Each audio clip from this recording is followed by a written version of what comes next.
আগামী ১৩ নভেম্বর আগামীর মহাযুদ্ধ ইন্ডিয়া বনাম বাংলাদেশ। কিন্তু তার আগেই আজ এক ফ্রেন্ডলি ম্যাচ, যা হতে যাচ্ছে আগাম সতর্ক বার্তা বাংলাদেশ বনাম নেপাল।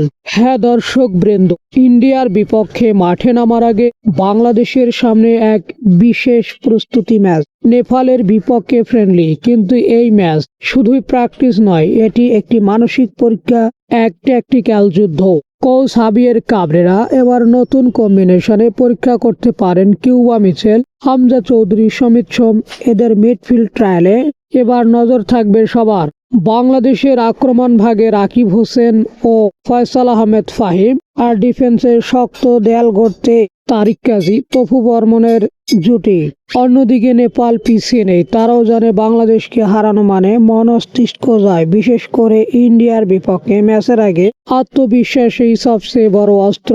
আজ ফ্রেন্ডলি ম্যাচে আসলে কতটা গুরুত্বপূর্ণ সেটা জানতে আমরা যুক্ত হচ্ছি বিশ্লেষকদের সঙ্গে। এই ম্যাচ ঠিক করে দেবে কাবরেরার দল কোন প্লেয়ার ইন্ডিয়ার বিপক্ষে প্রথম একাদশে থাকবে।